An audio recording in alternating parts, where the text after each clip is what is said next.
বিধানসভা ভোটে তৃণমূলের ভরাডুবির পরেই মুখ খুলেছেন তৃণমূলের পরাজিত প্রার্থী থেকে শুরু করে প্রাক্তন বিধায়করা। দলের ভিতর থেকেই বেরিয়ে আসছে ক্ষোভ।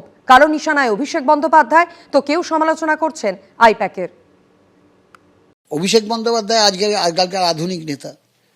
তিনি তৃণমূল স্তর থেকে নেতৃত্বে উঠে আসেনি। দেখেন, দলের বিপর্যয় যদি বলা যায় তাহলে একজনই ব্যক্তি আছে দলটাকে তিলে তিলে শেষ করে দিল, এটা অভিষেক ব্যানার্জি।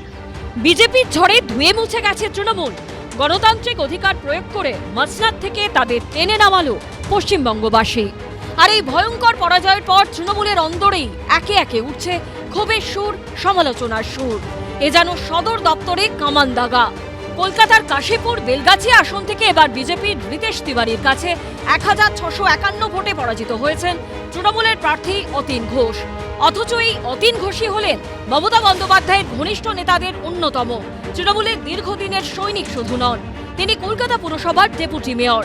তার কাঁধেই রয়েছে কলকাতা পুরসভার স্বাস্থ্য বিভাগের মেয়র পরিষদের দায়িত্ব। অতীতে একাধিক জেলায় পর্যবেক্ষক হিসেবেও দায়িত্ব পালন করেছেন অতীন ঘোষ। এই বিশাল হারের কারণ নিয়ে সমালোচনার সুর শোনা গেছে অতীন ঘোষের গলায়। অভিষেক বন্দ্যোপাধ্যায় আজকালকার আধুনিক নেতা। তিনি তৃণমূল স্তর থেকে নেতৃত্বে উঠে আসেনি। উনি পার্টিটাকে একটা সংগঠিত আকার দেওয়ার চেষ্টা করেছেন। সেই সংগঠিত আকার দেওয়ার চেষ্টা করার জন্য তিনি আধুনিক প্রযুক্তির সাহায্য নিয়েছেন। কিন্তু আপনাকে বলছি, আধুনিক প্রযুক্তি দিয়ে তৃণমূল স্তরের মানুষের পালস জানা যায় না। তৃণমূল স্তরের মানুষের পালস হচ্ছে সেই নেতৃত্ব তৃণমূল স্তর থেকে উঠে আসবে যারা মানুষের সাথে মিশে মানুষের মনোভাবটা বোঝার চেষ্টা করবে। তৃণমূল নেত্রী যখন কমিশনের সমালোচনায় মুখর, তখন সদ্য হয়ে যাওয়া নির্বাচন প্রক্রিয়া নিয়ে সন্তোষ প্রকাশ করেছেন অতীন ঘোষ। নির্বাচন অনেক দিন বাদে পরিচ্ছন্ন নির্বাচন হয়েছে। নির্বাচন নিয়ে আমি কোনো অভিযোগ করতে পারবো না। নির্বাচন যদি ঠিকঠাক হয় তাহলে নির্বাচন কমিশন তো দাবি করতেই পারে যে আমরা নির্বাচন সুষ্ঠুভাবে করেছি, তার মধ্যে তো কোনো ভুল নেই। মালদার প্রবীণ তৃণমূল নেতাদের অন্যতম কৃষ্ণেন্দু নারায়ণ চৌধুরী মমতা বন্দ্যোপাধ্যায়ের অত্যন্ত ঘনিষ্ঠ। বর্তমানে ইংরেজবাজার পুরসভার চেয়ারম্যান পদে রয়েছেন। রাজ্যসহ সভাপতিদের অন্যতম। অতীতে রাজ্যের পর্যটন মন্ত্রী ছিলেন ইংরেজবাজারের বিধায়ক, কিন্তু এবার আর তাকে প্রার্থী করেনি দল। এই আবহে অভিষেক বন্দ্যোপাধ্যায়ের বিরুদ্ধে ক্ষোভ উগরে দিয়েছেন কৃষ্ণেন্দু নারায়ণ চৌধুরী। দলের বিপর্যয় যদি বলা যায় তাহলে একজনই ব্যক্তি আছে দলটাকে তিলে তিলে শেষ করে দিল, এটা অভিষেক ব্যানার্জি। একদম অভিষেক ব্যানার্জি। কারণ যে দলটাকে ও নিয়ে গেছে যেভাবে কর্পোরেট হাউসের মতো, এখানে বাংলাতে গেলে কর্পোরেট হাউসে চলে না। মুখ্যমন্ত্রীর সাপোর্ট, মুখ্যমন্ত্রীর কোনো উপায় নেই। মুখ্যমন্ত্রী ধৃতরাষ্ট্রের মতো আটকে রেখে দেওয়া হয়েছে। আরও কিছু বলা না, শুনেছে মমতাদি অনেক, আমিও নিজে হোয়াটসঅ্যাপ করেছি অনেক সময়, যা খুশি তাই করেছে। ভোট কুশলী সংস্থা আইপ্যাককেও নিশানা করেছেন তৃণমূলের এই বর্ষিয়ান নেতা। ডেঞ্জারাস এটা এলিমেন্ট হচ্ছে এরা হচ্ছে ভোট কৌশলী, ভোট থেকে কাজ করবে। রুলিং পার্টির দিকে ওরা বেশি আছে। যে ক্ষমতা চলে এলো, এবার কার পোস্টিং, পার্টির posting, how to earn money, এটাই করেছে। এই যে ক্যান্ডিডেট বাছাই টাছাইয়ের ক্ষেত্রে দেখা গেছে আইপ্যাকের প্রাধান্য আইপ্যাকে করেছে। আমরা চাই দলটা মানুষের জন্য কাজ করুক, দালালদের হাতে না। ভোটে ভয়াবহ বিপর্যয়, ভরাডুবি হয়েছে তৃণমূলের। আর তারপর দলের অন্দর থেকেই সামনে আসছে ক্ষোভ। অর্ণব মুখোপাধ্যায় ও অভিজিৎ চৌধুরীর রিপোর্ট, এবিপি আনন্দ। 207 আসন পেয়ে পশ্চিমবঙ্গে সরকার গড়তে চলেছে বিজেপি। উল্টো দিকে 80 আসনে থেমে যেতে হয়েছে তৃণমূল কংগ্রেসকে। শাসক দলের শোচনীয় পরাজয়ের পর মুখ খুলছেন দলেরই নেতা, বিধায়ক এবং প্রাক্তন জেলা সভাপতিরাও। 26-এর হাই ভোল্টেজ বিধানসভা ভোটে ভরাডুবি হয়েছে তৃণমূলের। আর তারপরেই দলের ভেতরে কি চলছিল তা নিয়ে ক্ষোভ উগরে দিতে শুরু করেছেন তৃণমূলের পরাজিত প্রার্থী থেকে প্রাক্তন বিধায়ক, পুরো চেয়ারম্যান এবং নেতা নেত্রীরা। যেদিন থেকে অভিষেক বন্দ্যোপাধ্যায়কে উনি লিডার করে দিয়েছেন এবং অভিষেক বন্দ্যোপাধ্যায়ের আন্ডারে যারা লিডার, তারা সামাজিকভাবে যেটা পড়া যায় তাদের চিন্তাভাবনার সাথে আমাদের পুরনো যারা 98 সাল থেকে যারা দল করে চিন্তাভাবনার অনেক ফারাক ছিল। এই নানা লোক কে পুলিশে চাকরি করতো, কে একটা সিরিয়াল করেছিল, কে একটা সিনেমা করেছিল, এই সব সিদ্ধান্তটাই হচ্ছে ভুল সিদ্ধান্তের দিকে চলেছে, যে কারণে বিপর্যয়। এমনিতেই উত্তরবঙ্গ বিজেপির গড় বলে পরিচিত। এবার উত্তরের আলিপুরদুয়ারের 5টি আসনের মধ্যে 5টিতেই জয়ী হয়েছে বিজেপি। একসময় এই জেলারই দলের সভাপতির দায়িত্ব সামলেছেন সৌরভ চক্রবর্তী, ছিলেন আলিপুরদুয়ার বিধানসভা কেন্দ্রের বিধায়কও। এছাড়া তাকে শিলিগুড়ি জলপাইগুড়ি উন্নয়ন পর্ষদের সভাপতিও করেছিলেন মমতা বন্দ্যোপাধ্যায়। সেই সৌরভ চক্রবর্তীর গলাতেও শোনা গেছে ক্ষোভের সুর। তার নিশানায় তৃণমূলের ভোটকুশলী সংস্থা আইপ্যাক। যারা এই বুথ লেভেলে বা ধরুন পঞ্চায়েত যাদের করা হয়েছে, পৌরসভা যে যাদেরকে কাউন্সিলর করা হয়েছে, তারা কারা, কিভাবে হলো, কিভাবে অঞ্চল গঠিত হলো, কিভাবে ব্লক গঠিত হলো, আমরাই জানি না। সংগঠনে যে লোকগুলোকে আমরা বসাচ্ছি আনছি, তারা আদবেও কতদিন রাজনীতি করেছে, তারা কেন আসছে শাসক দলে, তাদের পরিচয় কি? তাদেরকে কে আনছে? তাদেরকে তো মমতা বন্দ্যোপাধ্যায়, অভিষেক বন্দ্যোপাধ্যায়ের হাত ধরেই তো তারা আসছে। আইপ্যাককে ছেড়ে দিচ্ছেন কেন? আজকে পার্টি অফিস ভাঙচুর হচ্ছে, আইপ্যাক কোথায়? বিধানসভা ভোটের প্রার্থী নির্বাচন থেকে এক ব্যক্তি এক পদ, একাধিক বিষয়ে ক্ষোভ উগরে দিয়েছেন তিনি। ভালো লোকগুলোকে সাইডলাইন করে দিয়ে যারা দলের এক মানে ক্রিম, তাদেরকে বসিয়ে দিয়ে এইভাবে বড় ক্ষতি হয়ে গেল, রাজ্যেরও ক্ষতি হয়ে গেল। এজেন্সি বসাচ্ছে দায়িত্ব নিয়ে, কিছু অ্যাডমিনিস্ট্রেশনের লোক দালালি করে অনেক কিছু ক্ষতি করে দিয়েছে, যারা ভুল রিপোর্ট দিয়েছে বারবার। তৃণমূল ক্ষমতায় আসার পর থেকে বেহালা পূর্ব ও বেহালা পশ্চিম আসনে তারা হারেনি। এবার বেহালা পশ্চিম কেন্দ্রে হেরেছেন তৃণমূলের রত্না চট্টোপাধ্যায়। এই কেন্দ্রে তাকে 24,699 ভোটে হারিয়ে দিয়েছেন বিজেপির ইন্দ্রনীল খা। হারের পর তার মুখেই শোনা গেছে ক্ষোভের কথা।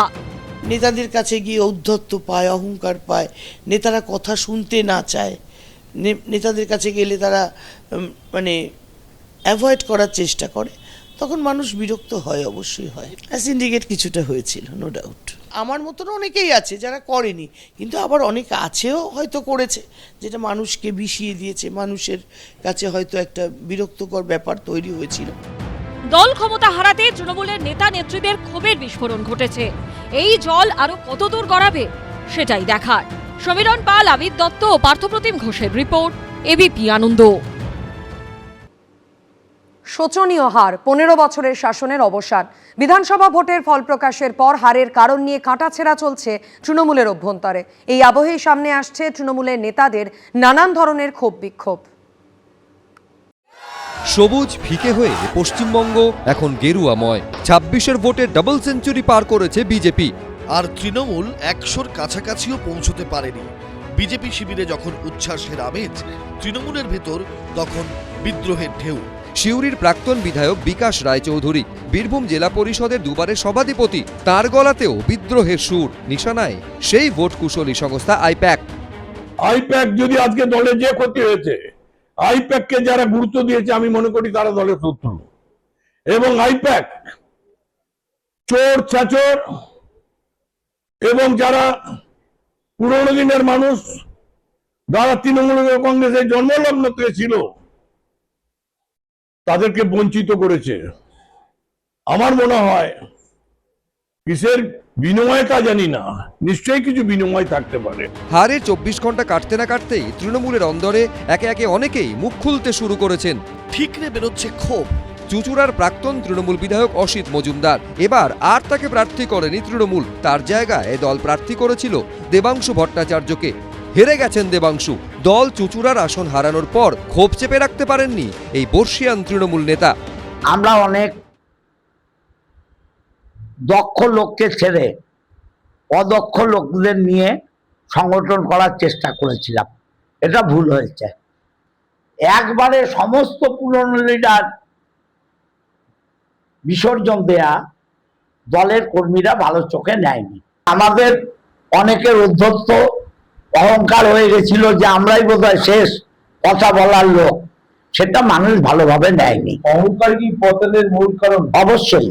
1992 সালে ছাত্র পরিষদের মধ্যে দিয়ে রাজনীতিতে প্রবেশ বর্ধমানের তৃণমূল নেতা নুরুল হাসানের। তৃণমূল গঠনের পর অবিভক্ত বর্ধমানের তৃণমূল ছাত্র পরিষদের জেলা সভাপতি ছিলেন। 2011 সাল পর্যন্ত, 2013 থেকে 2023 পর্যন্ত সামলেছেন বর্ধমান জেলা পরিষদের সদস্যের পদ। সোমবার বিধানসভা নির্বাচনে তৃণমূলের ভরাডুবির পর ক্ষোভের সুর তার গলাতেও। তোলাবাজদের এজেন্সির মাধ্যমে নেতৃত্ব করা, মাতাল গাঁজাখোরদের এলাকা এলাকায় নেতৃত্ব করা। আগে দেখতাম ভদ্র মানুষ পার্টি করছে, এখন যারা পার্টিটা যাদের হাতে দিয়েছে কেউ তারা কোনোদিন তৃণমূল কংগ্রেস করেনি। সব মিলিয়ে ভোটে হারের পর অস্বস্তি ক্রমেই বাড়ছে তৃণমূলে। সৌরভ বন্দ্যোপাধ্যায়, কমল কৃষ্ণ দে ও ভাস্কর মুখোপাধ্যায় এবিপি আনন্দ। 2026-এর জনাদেশে খান খান হয়ে গেছে তৃণমূলের 15 বছরের সাম্রাজ্য। এই বিপুল পরাজয়ের পরই ক্ষোভ উগরে দিচ্ছেন একের পর এক নেতা। কারণ নিশানায় অভিষেক বন্দ্যোপাধ্যায়, কারণ নিশানায় আইপ্যাক, তো কেউ আবার ক্ষোভ উগরে দিয়েছেন প্রার্থীর বিরুদ্ধেই। জনাদেশে খান খান হয়ে গেছে তৃণমূলের 15 বছরের সাম্রাজ্য। আর এরপরে তৃণমূলের ঘরে শুরু হয়েছে গৃহদাহ। এই বিপুল পরাজয়ের পরেই ক্ষোভ উগরে দিচ্ছেন একের পর এক নেতা। ব্যারাকপুর বিধানসভা কেন্দ্রে বিজেপির কৌস্তব বাগচির কাছে 15,822 ভোটে হেরে গেছেন তৃণমূলের গতবারের বিধায়ক রাজ চক্রবর্তী। 2010 সাল থেকেই ব্যারাকপুর পুরসভার দায়িত্ব টানা সামলেছেন তৃণমূলের উত্তম দাস। দলের ভরাডুবির পরেই মারাত্মক অভিযোগ করেছেন তৃণমূল প্রার্থী রাজ চক্রবর্তীর বিরুদ্ধে। রাজ চক্রবর্তীর কথা আমি গুনতির মধ্যে জানি না। সে পলিটিক্যাল লোক না, সে ধান্দাবাজির লোক। যে আইপ্যাক কর্ণধারের বাড়ি ও অফিসে ইডির হানার সময় সেখানে পৌঁছে গিয়েছিলেন খোদ মমতা বন্দ্যোপাধ্যায়, সেই আইপ্যাকের ভূমিকা নিয়েও প্রশ্ন তুলেছেন ব্যারাকপুরের পুরপ্রধান। দলের এত সার্ভে, এত জলেরই তো জানা উচিত। এত আইপ্যাক ফাইপ্যাক এরা শুধু কোথায় ধান্দাবাজি সেই সব করে বেড়ালে হবে?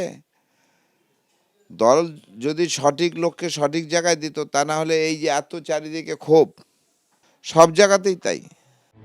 ব্যারাকপুর বিধানসভা কেন্দ্রের মধ্যেই রয়েছে টিটাগড় পুরসভা। টানা দুবারের পুরপ্রধান ছিলেন তৃণমূল নেতা প্রশান্ত চৌধুরী। পরাজয়ের জন্য দলের একাংশকেই কাঠগড়ায় তুলেছেন তিনি। মুষ্টিমেয় কিছু লোককে নিয়ে আর অন্য দল থেকে নিয়ে এসে এই দলে নিয়ে এসে প্রাধান্য দিয়ে তাকে সামনে রাখা, এর জবাব মানুষ দিয়েছে। এটা আমাদের মানে প্রার্থী বিশেষ করে এটা করেছে। বিশেষ করে মানে রাজ চক্রবর্তী এটা বেশি করে ভেবেছিল। তারা জানে কাদের নিয়ে চলতো, আমাদের উপর বিরক্ত হয়ে তো ভোট দিয়েছে। তৃণমূলের শক্ত ঘাঁটি বলে পরিচিত উত্তর 24 পরগনা 33টি আসনের মধ্যে মাত্র 9টিতে জিততে পেরেছে তৃণমূল। বাকি একের পর এক গতবারের জেতা আসনে বিজেপির কাছে হারতে হয়েছে তৃণমূলকে। এর মধ্যেই রয়েছে হাবড়া বিধানসভা কেন্দ্র। তারই অন্তর্গত হাবড়া পুরসভার প্রাক্তন পুরপ্রধান নীলিমেশ দাস। মমতা বন্দ্যোপাধ্যায় হাবড়া বিধানসভা কেন্দ্রে প্রার্থী করেছিলেন জ্যোতিপ্রিয় মল্লিককে, কিন্তু রেশন দুর্নীতিতে অভিযুক্ত জেল খাটা জ্যোতিপ্রিয় মল্লিককে ফের প্রার্থী করা নিয়ে প্রশ্ন তুলছেন তৃণমূলের প্রাক্তন পুরপ্রধান। জ্যোতিপ্রিয় মল্লিকের সম্বন্ধে যে অভিযোগ, এবং সেই অভিযোগের ভিত্তিতে 14 মাস তিনি ইডির হেফাজতে ছিলেন, জেলে ছিলেন, সেই জিনিসটা হাবড়ার সাধারণ মানুষ ভালোভাবে নেয়নি।